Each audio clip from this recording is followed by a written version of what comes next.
So much for easing into this thing, life without Fred Warner here for the 2025 season for the 49ers. I'm not sure that their linebackers could have a more difficult assignment than what they'll face on Sunday Night Football when the Atlanta Falcons come to Levi Stadium. And this is coming off a kind of a virtuoso performance by Bijan Robinson in the Falcons' victory over the Buffalo Bills. Now, one of the interesting things about this NFL season is just the up and down nature. It seems like anytime a team has a really good game, upset victory, they come crashing back down to earth the next week. Anytime you think a team is really good, like the Bills, they go on to lose a home game against the Patriots and then a game against the Falcons. The Eagles thought they were invincible at some point, and they lose two in a row. So it's just this up and down thing that's going on. And right now, the 49ers are certainly on a down coming off their loss against Tampa Bay, losing Fred Warner for the season. And the Falcons are definitely riding a high coming off of that upset win over Buffalo. But here's why this is so difficult for the 49ers is because Raheem Morris, after the game, said that Bijan Robinson is the best player in football. And at this point, it's kind of hard to make an argument against that. I mean, I think that, I said something similar about Fred Warner on Sunday. Fred Warner may not have been the best player in football, but it's not stepping out totally to say that, because when I look at it, there was nobody who did his job in the NFL better than Fred Warner. Now, there might be better guys as far as sacks and interceptions and whatever. But if you're looking at a guy doing his job and doing it at the absolute highest level, that's Fred Warner. So whether that made him the best player in football, that's a debate that we could have. I think the same could be said for Bijan Robinson. And I think that's probably what Raheem Morris's point was, that this guy is absolutely dynamic. And right now, I think pretty clearly he is the best running back in all of football. So 6 games into the season, and this is where he stands. He's averaging 5.8 yards per carry. He's rushed for 484 yards and a couple of touchdowns. He's also dynamic, catching passes out of the backfield, 24 receptions, 338 yards, and a touchdown there. So think about the 49ers assignment. And, are the 49ers in the market for a linebacker? I don't think so. That's my opinion. I think that they're happy with Tatum Bethune, or at least they're excited to see what he can do. Maybe Nick Martin at some point can get on the field. I would think he would get a uniform now, and he would at least be asked to make a contribution on special teams. And then that's kind of his foray into getting into the action on defense. But as I understand it right now, Tatum Bethune is the middle linebacker. And one of the things Kyle Shanahan said on Monday is that, he'll get better as far as being aware, lining guys up, and just being able to, get the defense rolling as far as the communication part of it. That's what Fred Warner was so good. And I mean, the guy had 8 years of NFL experience. So he's used to communicating with the defensive front, with the guys behind him, and getting everybody in the same page. And Shanahan did not dismiss the possibility at all that some of those coverage breakdowns, including that one crossing route where the receiver for Tampa Bay wasn't even picked up, those could have been avoided if Fred Warner were back there. But when you think about Bijan Robinson, that kind of falls on the linebackers, right? So, it's Tatum Bethune making sure everybody's in the right spot. It's about him doing his job as the middle linebacker, stuffing the gaps in the run game, making tackles close to the line of scrimmage, and also being out there in pass coverage. And for D Winners as well, I recall a time in training camp where he made a really nice play running about 25, 30, 35 yards down the field and covering Christian McCaffrey. And I remember asking Robert Saleh about it. In fact, I'm not sure I was the one who asked him about it, but somebody asked Robert Saleh about that vision of seeing D Winters running down the field. And he made the remark that, there aren't very many linebackers you'd want covering Christian McCaffrey one-on-one down the field, but D Winters is one of those guys. So D Winters, third year in the league, he's already going to be, probably in this game, he'll surpass his totals for tackles that he did last year. Last year, he started 10 games. This will be his seventh game, his seventh start for the 49ers on Sunday. And so there will be times when D Winters is matched up against Bijan Robinson in coverage.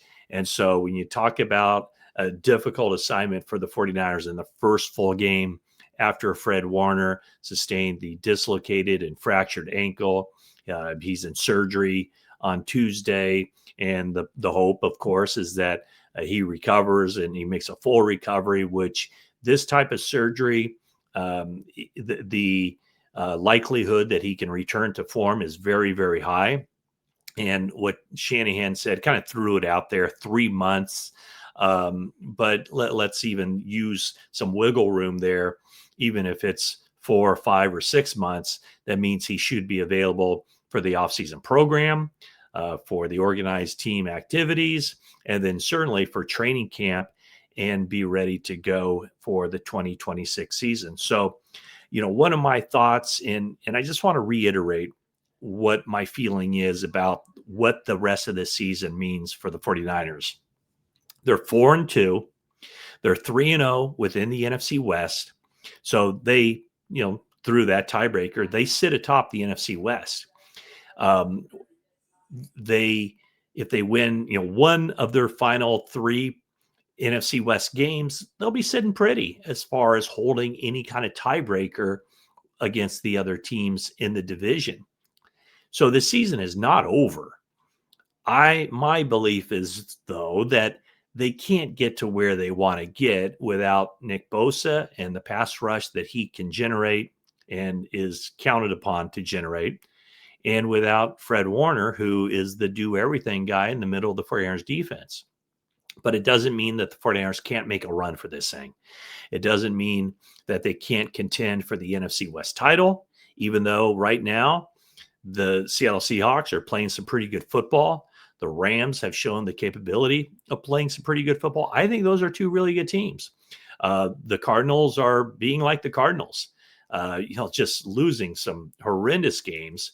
They were competitive against the Colts here in week 6, but man, the previous game when they lost to the Panthers, or no, they lost to the Titans, right? Just a horrendous loss, like one of the worst losses I think I've ever seen. But what this season to me is about is building. Wherever they go this year, it's a stepping stone for next year. And don't worry about, don't want them to win too many games. I know this will be a topic. People will say, they shouldn't win too many games because then their draft status will suffer. Well, I'll tell you what, if they play well for the rest of the season, that sets themselves up way better than playing poorly and having a better draft slot in April when the draft rolls around, because it will have meant that guys like Tatum Bethune and D Winters and whoever is starting in the safety spot alongside Malik Mustafa, is it Siegel, is it Jair Brown? It means that the young guys up front, Michael Williams and Alfred Collins, those 2 guys in particular, but also CJ West, the guys on offense. It'll mean that the offensive line will be coming together. The blocking on the outside is better. Ricky Pearsall is producing. The 49ers showed some good things, I think, at the backup tight end spots. Jake Tonjes is probably the best all-around tight end the 49ers have had behind George Kittle since George Kittle's been with the 49ers. I mean, he showed that with the pass catching ability and, an improvement in the blocking aspect of it.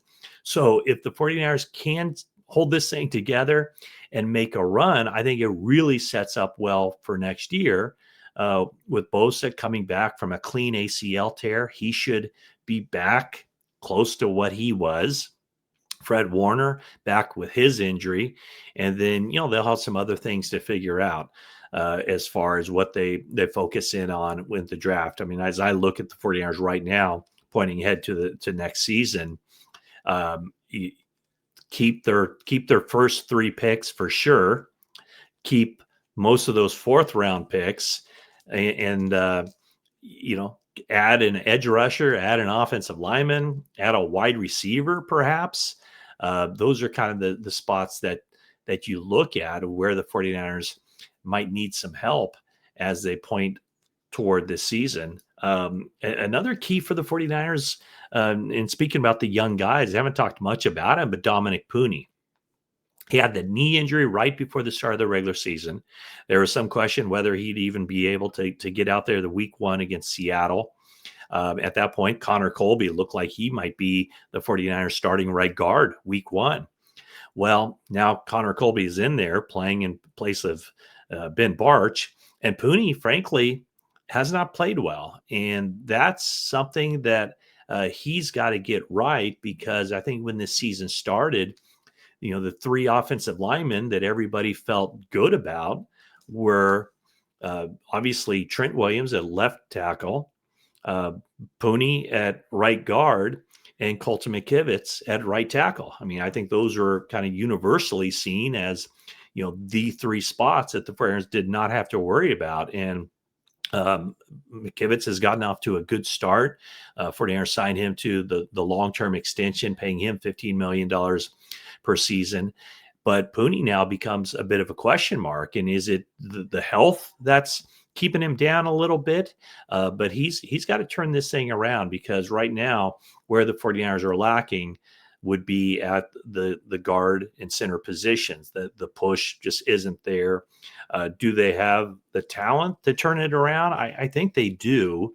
The offensive line, probably as it was last year, probably I see it kind of a middle of the pack offensive line. I thought they started off better this season, but at some point that run blocking has got to come around. The pass protection wasn't good against Tampa Bay, allowing the 6 sacks after allowing only 7 sacks total in the first 5 games of the season. So my point is that the linebackers, the spotlight is going to be on them against the Falcons.